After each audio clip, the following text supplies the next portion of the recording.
Welcome to Donmar TV News Channel, mga balita sa buwan ng Nobyembre. Ito, lupit ito. Ayan. Ito ha. May bagong kaganapan. Malupitan to, kaya kadawa, malupitan tugtog. Ito ha.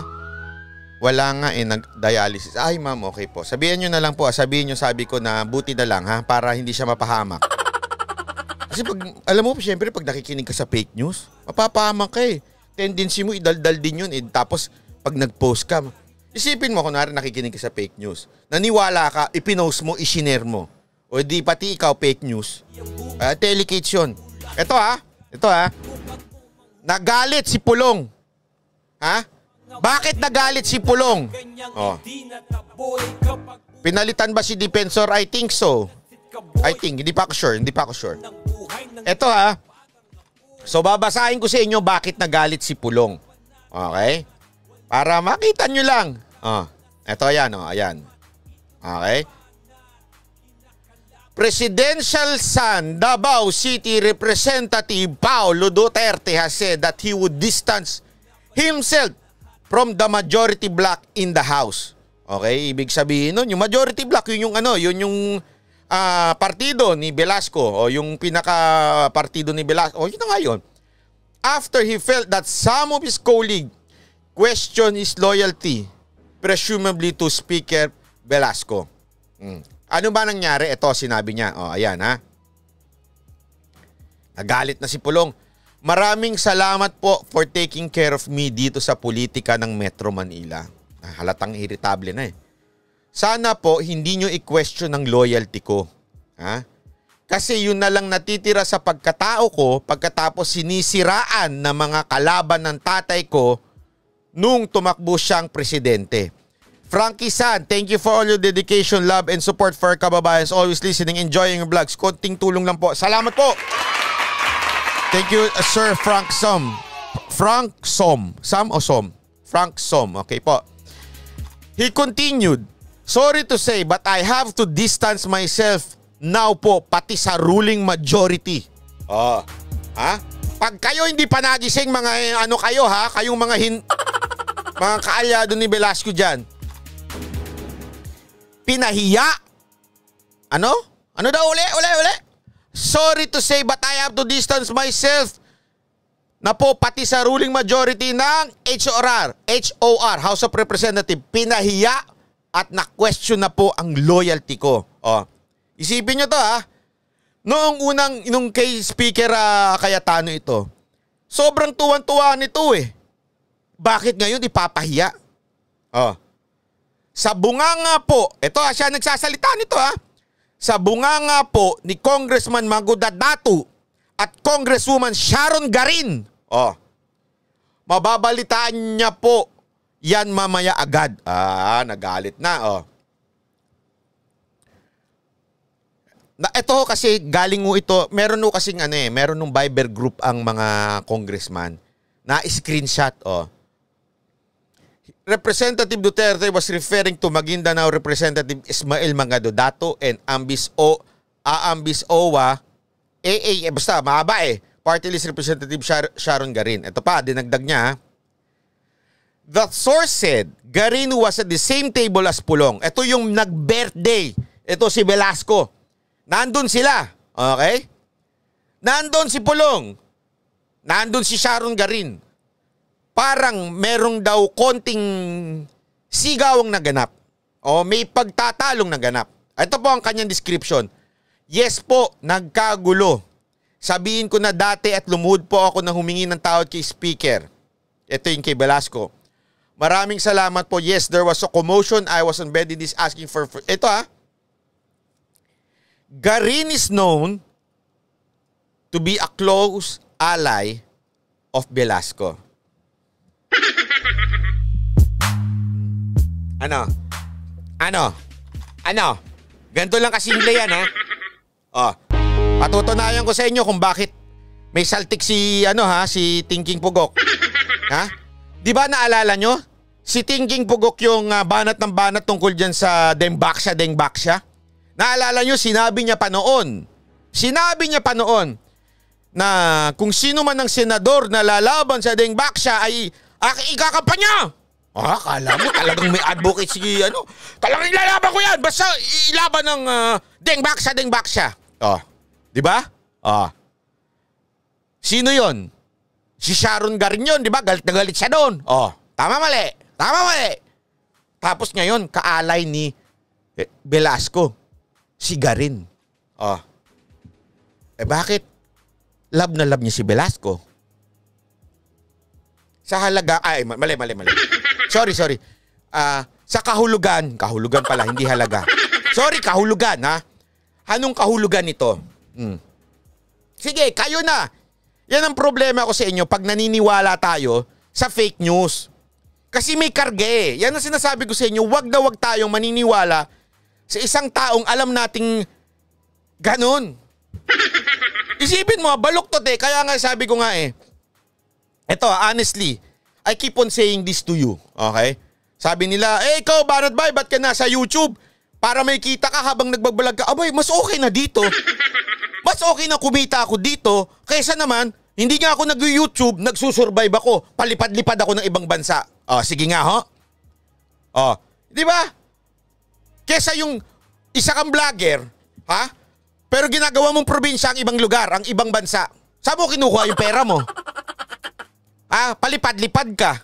Hindi, wala akong tinutukoy dito. Bahala na kayo magdagdag. Diba? Akin, at least, nasa YouTube ako.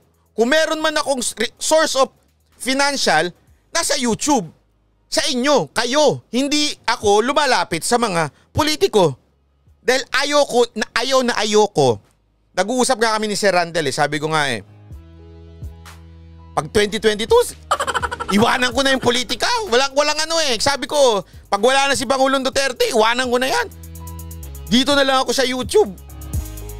Kasi nga, sabi ko nga, napaka-plastic na mga politiko. Tandaan ninyo, hindi man kami nagsasalita noon sa politiko, nagsimula lang kami 2016 dahil kay Pangulong Duterte. Pero ang karakas na mga politiko, mga congressman, mga mayor, mga vice mayor, alam na namin. Kasi 20 years na kami sa Mocha Girls ni Mocha, alam na namin ang karakas ng mga yan. Alam namin yung mga manyakol dyan, alam namin yung may mga mabait sa harap ng tao, pero pag talikod, grabe ang pagiging, alam mo yun, mata pobre. Alam na namin yung ganyan. Kaya ayaw namin nagpapatali sa kahit sino mang politiko. Better na nandito ako sa YouTube, alam nyo kung saan nanggagaling ang resources ko. Sa inyo, sa mga nanonood, sa mga subscriber ko. Kesa naman yung wala ka sa YouTube, wala kang kinagkikitaan, pero lintik ang labas mo ng ibang bansa. Saan na yun? Si Janet Garin ang connected sa Dengbaksya. Oo nga po. Pero di ba magkapatid yan? Okay? Ito sandali lang Baka kasi akala niya, Janet Garin, at saka si Sharon Garin, maghipag, okay. Garin pala, kala ko ganid. Oo nga, maghipag nga. So sister of Congressman Richard Garin. So sister-in-law, tama ba? Sister-in-law is maghipag, parang ganon. Correct, di ba? Ginugulan niya ako Janet is the doctor. Tama nga. Oo nga yun, ibig ko sabihin, hindi man siya yon. Ang point ko lang dito, sila yan. Grupo nila yan. So, sabihin, magkakilala. Wag mo sabihin hindi magkakilala si Sharon Garin kasi Janet Garin, niloloko nyo naman ako Ang bira kayo, wag nyo i-mix up. Alam ko nga po yun. Ang point ko lang dito, sila, di sana medyo, alam mo yun, parang, akala ko ba ganun kakapassionate? In-laws, tama nga, sister-in-law. Loko nyo ako alam nyo, bilis ako maguluhan. So, bakit akala ko ba yan ang pinaglalaban mo? Na, alam mo yun, passionate ka ganito. Yun lang sa akin. Wala ako sinasabi tungkol kay Ang akin lang, dun bumabaluktot yung prinsipyo ng tao. Mahirap. Okay? And going back to this pangalan nito, itong kaalyado ni Velasco. Okay? Ibig lang sabihin nito, pinahiya. Mismong sa bibig na sa bibig na ni Pulong Duterte na pinahiya siya. Ayan Baka akala ninyo Ayan ha. Ito. Garin is known to be close ally of Velasco, who represents Marinduque in the 301 member chamber. Mga Dudato another is a friend of Duterte family. Okay? So, yun. Malinaw. Tapos, malinaw din dito na sinabi, sorry to say, but I have to distance myself na po, pati sa ruling majority ng HORAL, pinahiya at na-question po ang loyalty ko. Sa madaling salita ho, isa lang yan. Hindi kontrolado ni Velasco mga tao niya. Kasi close to Hindi ako nagsabi close. News na mismo ito nagsabi. Close nila yan. So hindi kontrolado ni Velasco yung mga tao niya at pati si Pulong aawayin.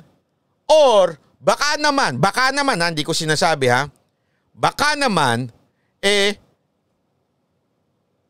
etong si Velasco, hindi naman talaga maka Duterte. Kayo na mag-judge. Ano sa tingin ninyo?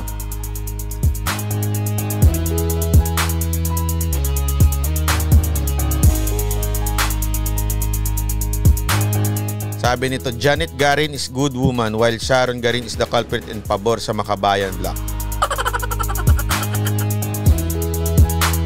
If she is a good woman, bakit? Hindi ako nagsabi ulitin ko. Pinahiya niya si Pulong. If she is a good woman, pinahiya niya ang anak ni Presidente. Case closed. Whether yan case closed.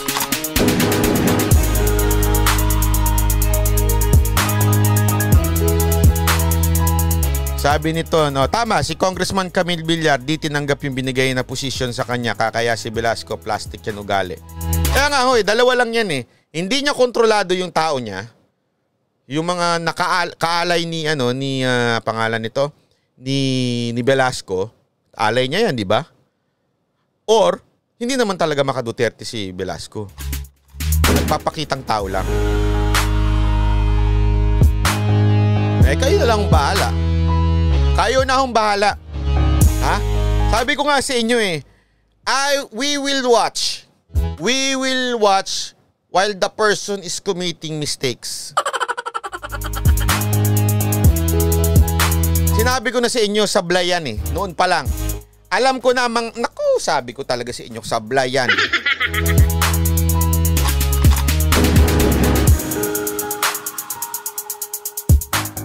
What? Sabi tanong nito ni Maria Lourdes Suarez, what actually did they do to Pulong? Medyo nalito ako dun Si Pulong itong balita na ito Hindi ako nagsulat nito Baka akala nyo nagsulat ako May na-screen cap kasi sila, kumalat yung Viber nila. Ito na nga yun ito na nga Nag-away sila, okay? There was a commotion. Ayan, shouting march. May away. Yes po. Ito sabi ni Pulong mismo. Yes po, nagkagulo. Sabihin ko na dati at lumodya. Nag-away sila doon sa hindi na dinetalyado kung ano yung pag-aaway. Okay? Nila. Basta, sa madaling salita, pinahiya siya. Pinahiya at kinwestiyon po ang loyalty ko. This is Pulong talking, Sorry to say but I have to distance myself. Kayo na lang kayo na lang humusga. Hindi na ako. Sabi ni Abid Travel, bakit believe si Sara Duterte kay Velasco? I cannot answer for Mayor Sara. Mababa ang mga kaalyado, 2019 senatorial yung partido ni Pangulong Duterte na mga senatorial ay mababa sa lugar nila. Ang una doon si Grace po.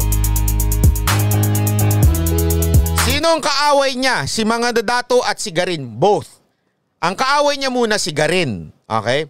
Nung inawat, ayan medyo maguling kwento ko Pasensya na.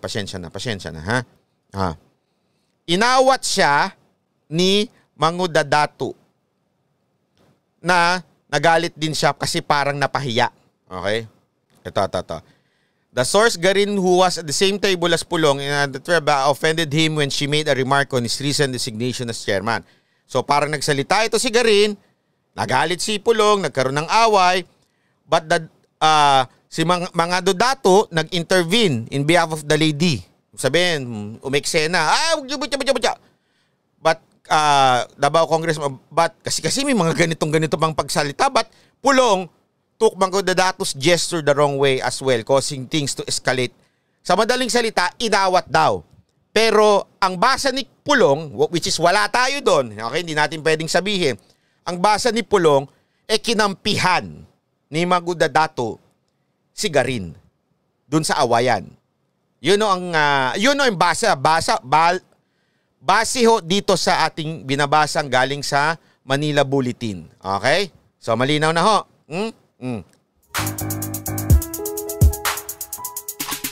Tabi naman ni Sheng Dabawenya, hindi naman yata believe si Mayor Sara. Si Velasco lang nag-a-assume. Tahimik lang naman si Inday Sara. Correct. Pwede. Tama. Malamang.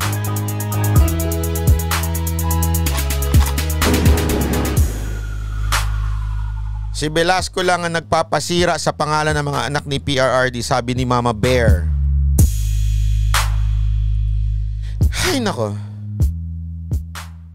Si Garin, plastic din yun. Wag na kayo maniwala dyan, ibang Congress. Oo nga eh. Tsaka yung diba, sabi ko nga eh. Yun yung magkaibigan lang eh. Pare, ikaw kaibigan mo si, kunwari sample, diba? Yung kasi baka kasi nasabi ng iba, di mo ma-justify yun na si Sharon Garin at si Janet Garin magkaiwala yun, hindi yun magkaugnayan. Sandali ho. Di ba sinasabi nga nung isang dyan basta kinampihan mo ito, kinampihan mo yung para sa Denbank, aawayin ka. Pero pag hindi ka o tumulong ka sa mga nabiktima ng Dengbaksya, kakampihan kita, ikakampanya pa kita. How much more ito magkapatid? Kahit ba in-laws yan, di ba? So anyone, dapat, kung talagang totoo yung prinsipyo mo, na anyone o anything na doon sa pinaglalaban mong Dengbaksya, dapat kaaway mo din. Eto magkapatid. Ito magkapatid na ito. Si Sharon Garin. Mismong close kay Velasco. Bakit di mo labanan? Bakit? Sa anong kahulugan? 'Di ba? Ganun lang kasimple 'yon.